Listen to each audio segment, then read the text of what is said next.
Welcome to the Woman Aesthetic Podcast. Join us in seeking deeper meaning and striving to live fully in our womanhood.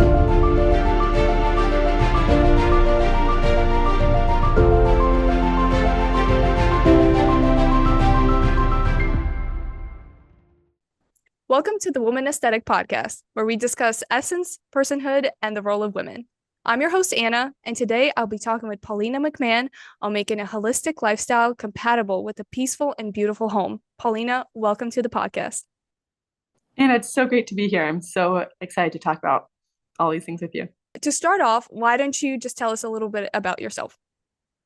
Okay, so I am a mom to 3 young kids, age 5, 3, and 1, and they're the joy of my life. I'm a stay-at-home mom with them. My husband is in the Army, so we kind of live a life on the go right now, which is quite an adventure. So it keeps life exciting. I love being a mom, being a homemaker, and making our home a lovely place for my husband, our children, and the guests that we have. We have a really wonderful military community here, and we really try to have our home be a place where other families can kind of encounter Christ and find a wholesome community in this kind of constantly revolving doors of people coming and going with the Army life. Well, I'm so excited to talk to you because I think a lot of people today are trying to do that, where their home is their sanctuary for their family, their children. And it's not always easy with, I feel like, battling the world and things that are, coming at us. And I think you have a really great approach to it, especially with life on the go. That just adds things you have to pivot with. And so I'm super excited to talk to you about just living life holistically while also creating that for your family, not just you, that's also you're nurturing these souls and the people in your home. So I'm super excited to talk to you about that. I'm excited as well. So today, living holistically is somewhat countercultural. And I think people who don't understand what it is think it's a fad or it's something that's like super healthy people do. So what does living holistically mean, and can everybody do it?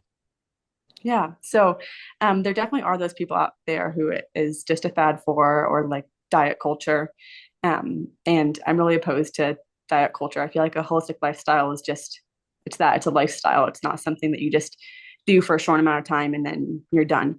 I definitely think it's something for everyone. Really, as Christians, it's kind of about taking care of the body that God has given us. And I guess I kind of see holistic living as nourishing our body with good foods, good environment, good culture, and kind of avoiding the things that are bad for us, whether it's chemicals in our environment or even just, kind of the toxins of our culture. I don't know, there's just a lot of ugliness out there in the world. So it's kind of about consuming the things that are good for our body and avoiding the things that are bad for it. And I mean, with all of that, well, I mean, as Christians and Catholics, we know we're a mind, a body, and soul, all in one. And how can you start living holistically and keeping all that in mind, I guess? Yeah. So I think that as Christians, as Catholics, we're given stewardship over our body while we're on earth. And so it's kind of our responsibility to take care of that body well so that we can, live our life here on earth to the fullest, really live out our vocation. And so it's our job, like it's our way of respecting the gift of life that God has given us to really take care of our bodies and give them the tools to be able to really flourish and excel on our time on earth.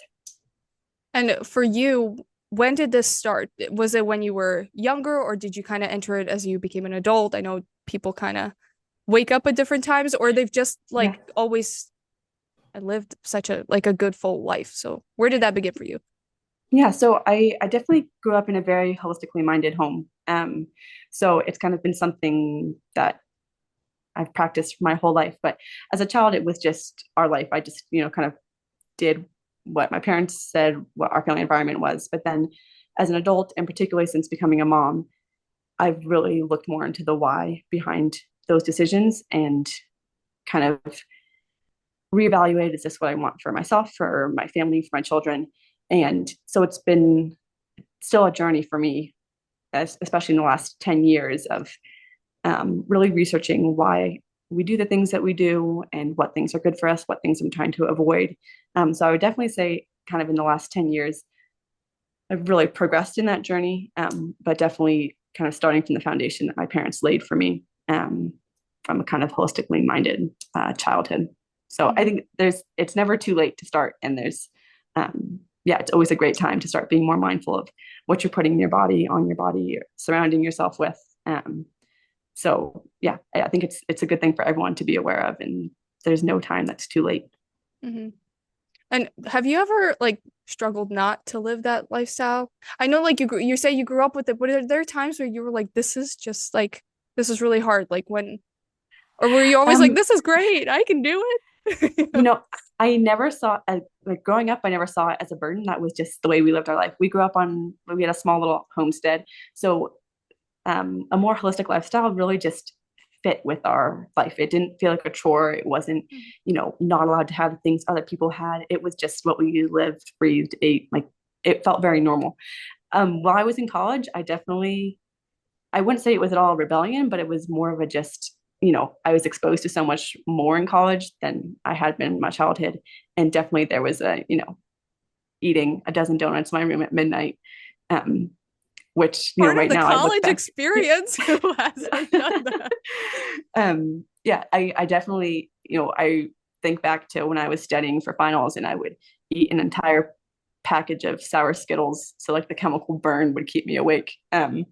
So The chemical yes, I burn. definitely, I shudder to think about some of the things I did surround myself with in college. But it was more of a just lack of awareness. It wasn't a super big priority to me at the time.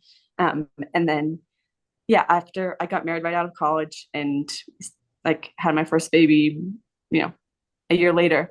And so pretty rapidly there was a reason for me to, read the package of sour Skittles and realize, gosh, that's not what I want for my baby, for our family.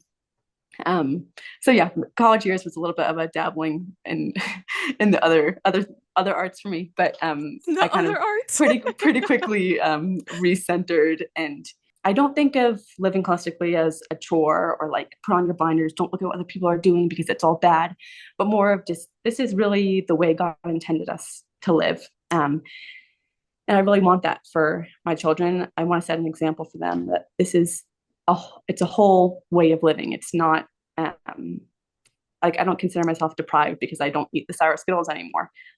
I've kind of trained my appetite to love other things, and I really feel like I we aren't living a deprived life here. We're living a very full, wonderful life, and it just is about intentional decisions and prioritizing what's important to us. And a big part of that is our health. Right. And I think like anything else, we learn things in childhood and even like with our faith. And as we grow, we have to choose it. Like when we're adults, it's not like it's just like, oh, well, I mean, maybe some people are like, well, that's what I've always done. And so they do it. But I think for a lot of people, it's like, no, what do I want for my life? And you have to choose it. And for you to be like, I don't want that for my kids. I want them to have these things and like what works for you, like being intentional. I think that also probably spiritually makes you stronger because there's discipline in that and virtue in that. Yeah, yeah, Mm. absolutely. I totally agree. Well, I am very excited because you started an Instagram account, which I'm a big fan of. I like all of the stuff you do, and I save all the recipes that you share. Um, and so what made you want to start this Instagram account and publicly share how you and your family live? Which, by the way, for everybody watching or listening, it's at holistic.happy.mama. And we'll reshare that later in the episode. But yeah, tell us about that. Yeah. So, first of all, it was kind of a something I picked up on the side when my husband was gone for like 6 months of training, and in the evenings, after the kids went to bed, I was finding myself just falling into a habit of just kind of binge watching a TV show, um, and I didn't want to just have that be my habit the whole time he was gone. So I was trying to think of something that I could do with my time that was going to be helpful to more than just, my immediate community, my home, my family. And kind of just thinking back to when I started out as a young mom, like what would have been really helpful for me, like what resources I found really helpful. And I was really blessed to have some wonderful women in my community back home at the time, who just set a great example for me. They shared recipes, they shared encouragement. And I learned so much from them. And, now that I've moved away from my home community, I've moved many times. It's made me really grateful for kind of these virtual online communities through social media. And I just wanted to create a resource for other, particularly young moms, but really anybody, um, just to inspire them that living a holistic lifestyle is really, it's very attainable, and not, um, it's not just a huge chore. It can be something that was the inspiration behind Holistic Happy Mamas. We love living this way, and it really is not something that is this huge burden. So I kind of created the account with the intent to just have small suggestions, recipes, inspiration for kind of simple changes to live a healthy lifestyle, and just be able to share that with more people. Yeah. I think that's great, honestly, because there are a lot of, well, there's a lot of things on the internet, but there's a lot of accounts on the internet too that say, oh, this is good, this is how I live. And it's like not the reality of it. And with your account, what I love is that I can tell that you live that lifestyle. Like I could tell that you do because you share the pictures of you going to the farmer's market and then you see the recipes where you use the things that you bought. It's not like, oh, look at this farmer's market purchase and then you're like, buy Hello Fresh for me for this amount. Like there is honesty in your content and I love seeing that.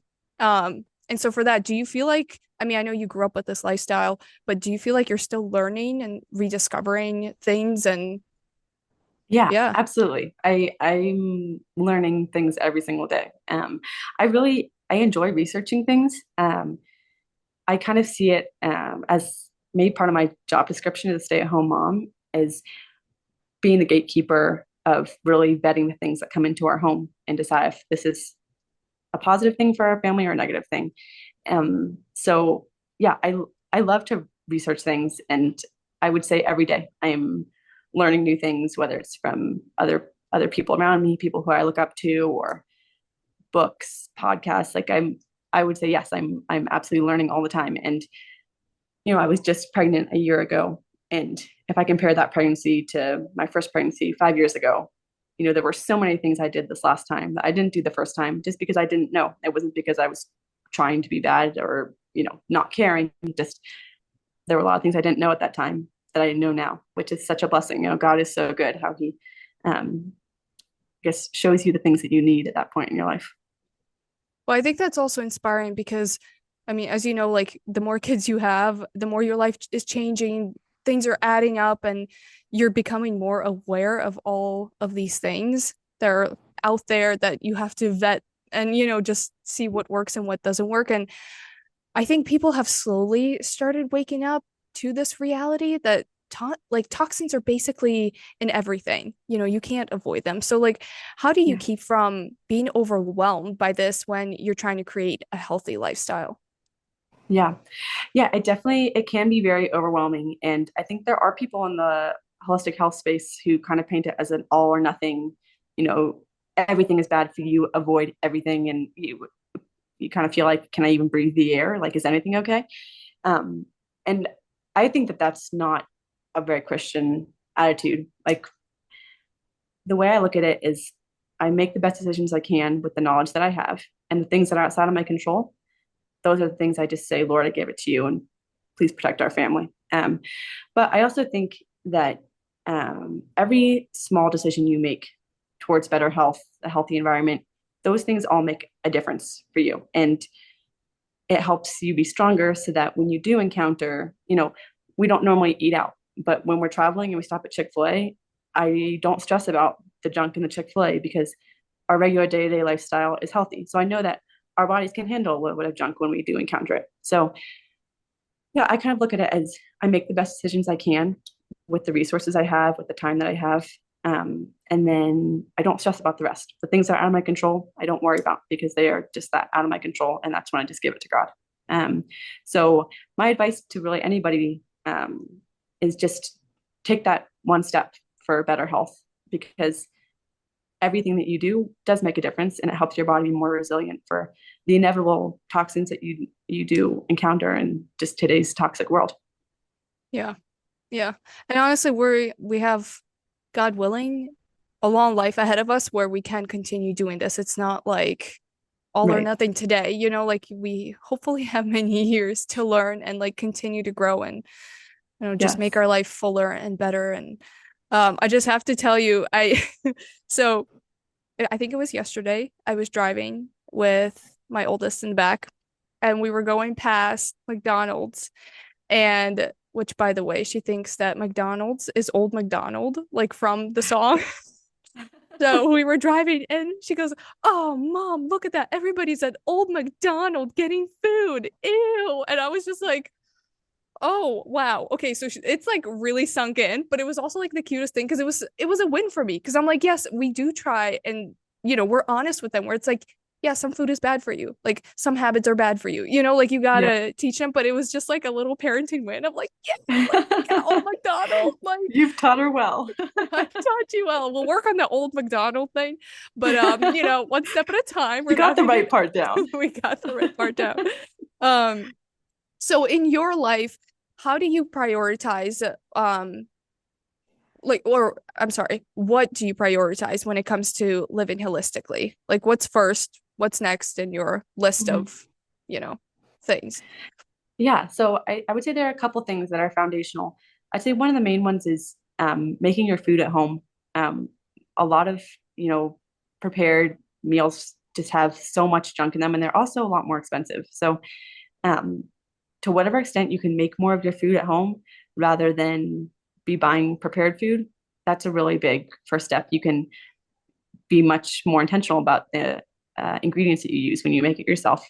Um, and another big one I would say is clean water. Um, a lot of homes are on town water, and most water is, even though there are some regulations, they're just really not strict enough. And so the water coming out of your tap can just have so much junk in it. And water is something that we are consuming all day, every day. It's like the biggest things that you consume in your life. So clean water is a really big one. And fortunately now there are filters that are pretty inexpensive that you can get. We just have a filter pitcher, and we only drink filtered water. So that's one of the first things I say if you're looking to make a swap for better health. Clean water is a really important one. Yeah, and making your food at home. And fortunately, both of those they don't have to be expensive.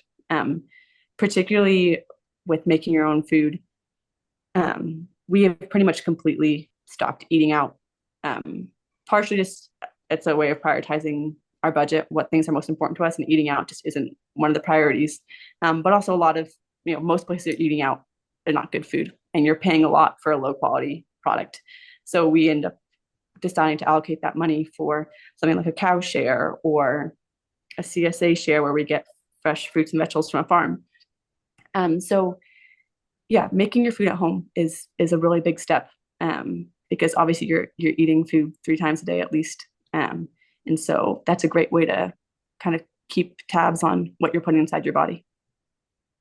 Okay. And that's something everybody can do. I feel like that really is. I mean, even if you start with making sure you make like three days of meals, and like you Yeah, eat out the other two or whatever it is that your schedule is. And I think it is taking that first step, like it yeah, doesn't have to be all or nothing, like you said. yeah, exactly. And I think a lot of people have this idea that only rich people can live like this holistic lifestyle, and the reality is making your food at home is actually so much cheaper than buying things that are already prepared. Hmm. And they're just so much better for you. I understand there is the factor of your time, which is of course very valuable, but particularly for me as a stay-at-home mom, I do have that time. So choosing to make our food at home rather than buy it is a very easy way for with like low cost be giving my family a much higher quality product. Hmm. So do you find that, because I know you shop at like farmers markets and um I mean, I'm sure you like find deals and things like that. Is that is that more affordable? And like in comparison, how would you compare that to just like going out and buying, whatever that pizza that you want, or you know what I mean? Like what Yeah. is in comparison? How does that? Yeah, I mean, it definitely depends. Um I'm a little bit of a neurotic budgeter, so I tend to price compare things very carefully. Um and now some of this obviously it comes down to cash flow of something like a CSA or a cow share that is an upfront cost. But from the calculations I've done, particularly in the area where we live, buying something like a cow share or a milk share from a farm or like a CSA program. We paid a lump sum at the beginning of the summer for the CSA program, and now we have fruits and vegetables for the next 6 months. And I don't buy that at all from the grocery store. So from the calculations I did, it actually is much cheaper for us to get the CSA share than be buying subpar fruits and vegetables from the store that are not locally grown. They're not necessarily in season. And we're also supporting a local family farm, which I really love. So yeah, buying meat in bulk, if you can find a farm nearby you, is definitely a way that you can for sure save money and get a much higher quality product. And then, yeah, not buying the prepared foods is a big way of saving money. And it is more work, but I find that the price is actually pretty comparable, especially if you're just intentional about where you spend your money. We like on an army budget, we're just a single family income. Just my husband who works, and the army doesn't pay a whole lot. So we just have kind of decided what areas of our life we're willing to spend the money on, and good food is one of them. And I will say, in my experience, nourishing our bodies intentionally has made it so that we don't really have expenditures on medical bills, which is such a blessing. I'm really grateful for that. But I definitely partially credit that to the healthy way that we live day to day. So I think in the end, this lifestyle is really very attainable even for a lower income family. Yeah, absolutely. I definitely notice, like you said, when we're eating healthier, we're healthier. Um, this Yeah. past winter has not been testament to that because we did not eat healthier. But the winter before that, I was making the soups and all of these um meals that, I was using all these vegetables and like good meats, and we we were healthy. Like we were doing so well, and it was interesting to compare that because I was like, oh my gosh, why are we so sick? Why are we continually getting colds? Why are we continually, picking up the next stomach bug? Like it really was getting kind of Yeah. excessive with our sicknesses. Um, but I realized I was like, oh, I'm not putting in the time to like make all these meals, which by the way, like it is time and time is valuable, but you can also block off, a Sunday, make your meals, freeze them, Yeah. and then Yeah, absolutely. it is like taking out a frozen meal that you would have bought at the store, but you've prepared it. Yeah. Yeah, Um, exactly. so yeah. No, I love that. Thank you so much. Those are really good concrete things I think that people can take away. And I know I'm gonna take away because yeah, sometimes it does feel completely inaccessible because you're like, I don't even know where to start. I have to learn how to cook and make sourdough, and I have to learn how to do Yeah. it, which by the way, I don't know how to make Yeah. sourdough.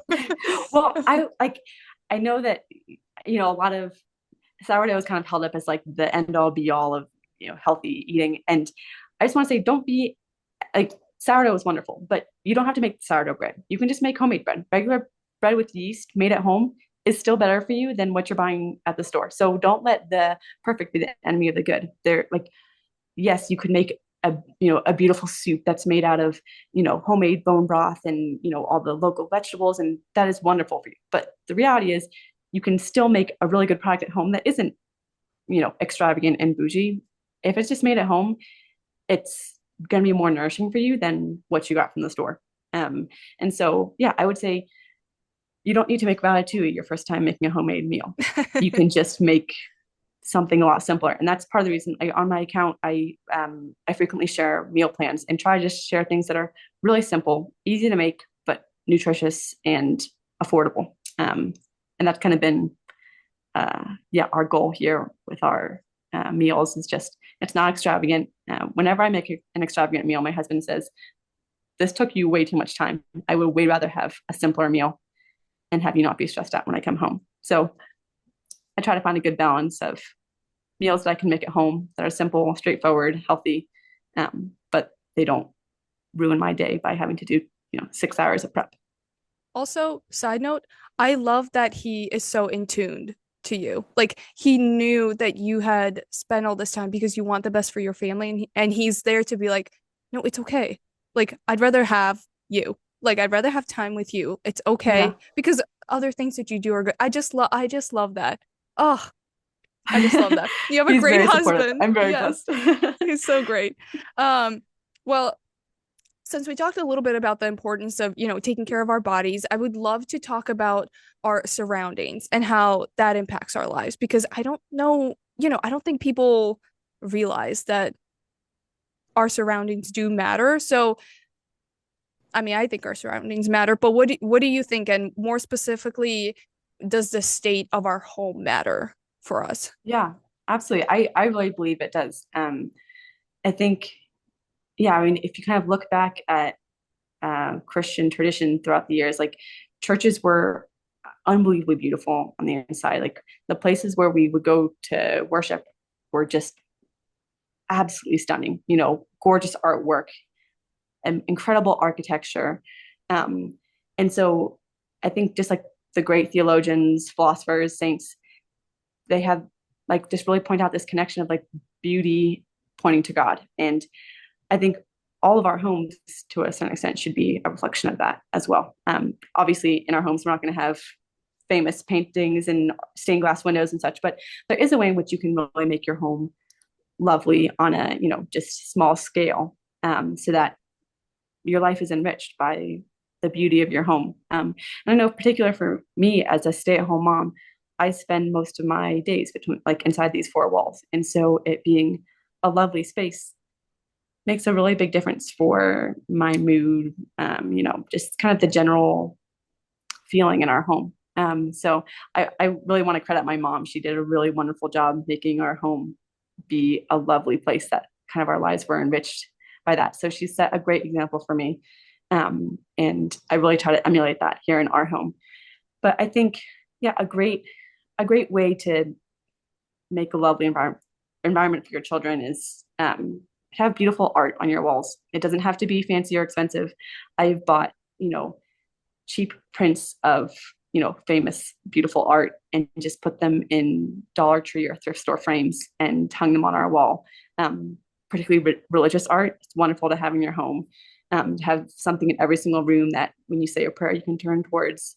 Um, and another way, this is also something my mom did, was for us to use lovely china when we ate our meals. It doesn't have to be fancy, expensive.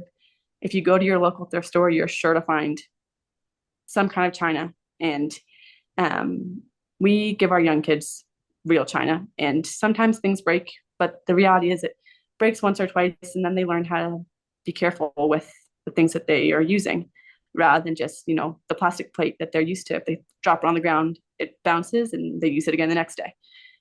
So don't get me wrong, there definitely have been days, periods in my life where we have just used the plastic plate. But overall, to have just small things like that kind of throughout your day that you're encountering something lovely, um, is just, it's a great way to enrich your life. And it's not just this sterile, we just use stuff that's super functional because it's the most streamlined way, the easiest, the cheapest. Because you can live that way and maybe it is a little bit easier, but there's really not a lot of beauty in that. Um, and I think with the China thing, it just kind of, it teaches children from a young age to value something that's good, and to take care of it and be a good steward. And that's the attitude we should have towards our bodies, towards our belongings, towards other people. And it's just a good habit to start young. So we make our home beautiful. We take care of it. we don't just, it's not a disaster. I mean, we have moments of it being a disaster, but to try to keep it, somewhat tidy, I try to have, different times throughout the day that we just do quick pickups so that we're not living in a dump here. So yeah, I think that the environment that we live in is really important to our mental and spiritual and emotional well-being. Yeah. Oh, I love that. And honestly, I mean, we are called to be the domestic church. Like that, those Yeah. are our homes and all those little things. And I think every family does it different and they have different goals and different things they want to accomplish. But I love you saying that, like using the china, letting your kids handle it. And I see that on your Instagram and it looks gorgeous. And you could tell that like there's so much effort that's been put into preparing that and setting that table. And your children are going to see the beauty and they're going to carry that through, Yeah. the years. And so with Yeah. us, like in our home, I think we have three kids plates that we barely use because I mean, I wholeheart, and this I think is a completely different discussion, but I believe in letting the kids enter into the adult world and teaching them about the adult Yeah. world with these beautiful things in our home. So like yes, Absolutely. we could bring in, the fun plates and that's fine. But I've learned it's a lot easier when we don't. Um, and they like to set the table nice now. Like they can't just throw the plate on the table, which sometimes I'm like, Yeah. I see the Yep. difference of how you handle those two things. And so I think like a church, in our homes, we also have things there for proper, the proper things that we do, like meals or our toys or, the books that we read and like having things that feed our souls is so important. Yeah. Um, Yeah. I and totally agree. yeah. Yeah. And I also want to say it in your home, it doesn't have to be um the nice china or the art on the wall. Like there's so many different ways of having your home be a lovely environment, whether it's fresh flowers on the counter or lovely music playing. There's so many different ways that you can really have, you know, that sense of beauty in your home. And it just comes down to what works with you know, your family, your lifestyle. And I think kind of overarching this whole discussion, holistic living, health, a lovely environment, it's not a one size fit all. It's really what works for your family. Mhm. So I don't mean to be putting these things out here as you have to use nice china, you have to have art on your wall, otherwise your home is ugly. Those are just some ideas. Those are some things that we do. But there are so many different ways of, having that expression of beauty in your home. Mhm. And yeah, I think with each family it is different. And for you guys, I mean, you talked about like nice china, but what have you done and stuck with as your guys are traveling? What has been something that you can carry, the beauty? What have you kind of put in every home to make it home, I guess? Yeah. Um, that's a tricky question. I would say I'm still getting my footing of what are going to be the kind of constants in all of our different homes. We've been in 5 homes in the last 5 years. Um, and it's a little demoralizing. It's hard to yeah, it's sometimes hard to want to make a new home lovely when you know you won't necessarily be there a long time. But I've really learned, especially with this last move, that it's worth it to just, put the art on the wall. Um, for us moving from one home to the next, it's always the same things, but in the different homes. And I feel like it's a really great way, especially for the children, to feel like there's some kind of continuity between our different homes. Our kids each have like a little icon above their bed, um, and they've had that same icon in each home. So it kind of brings a little, I don't know, a sense of home into every new house that then becomes our home. So yeah, artwork is a big part of it. We have the same, and I feel like even when you have different configurations, some of our furniture we haven't been able to fit, or it's all rearranged differently. But art is something we can just put on any wall, and it's always, um, you know, there to make our home lovely. So yeah, I would say art, and this is something been trying to be better at more recently. But I think that lovely music is a really great way to form your children's appetite for something beautiful. And so recently, I've just been trying to get into a habit of turning on some classical music when I come down in the morning.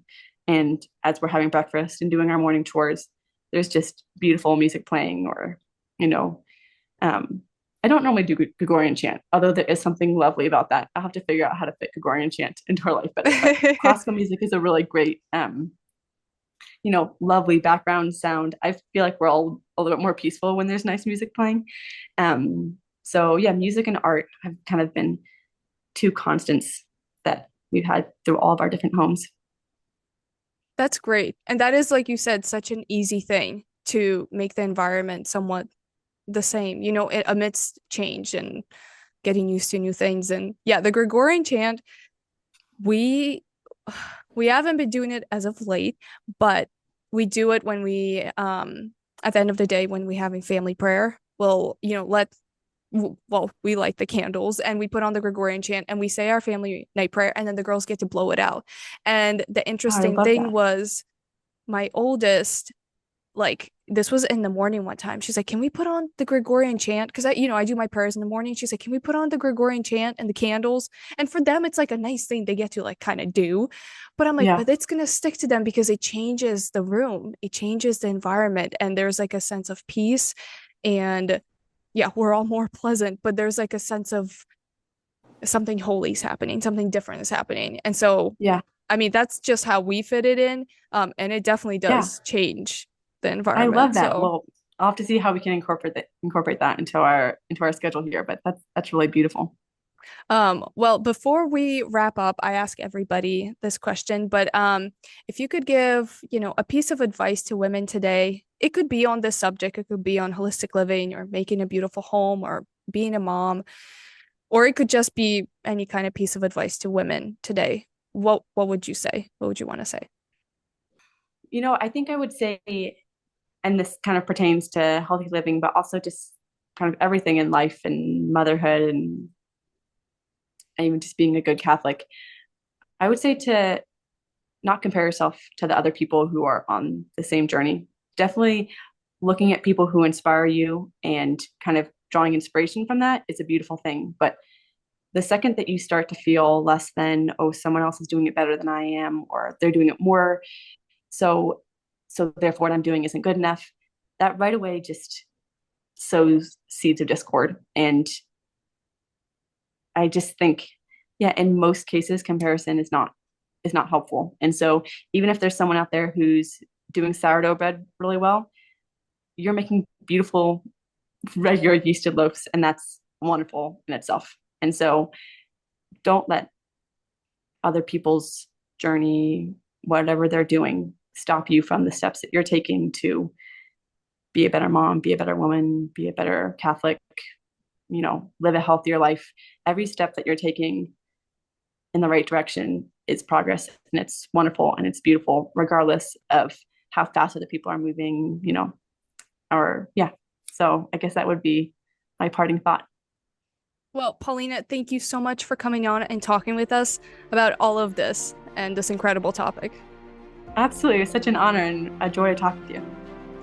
Thanks so much for listening to the Woman Aesthetic Podcast. Let's connect on Instagram at The Woman Aesthetic. And if you're loving the podcast, I would be so honored if you go ahead and hit that subscribe button and leave me a review. Until next time.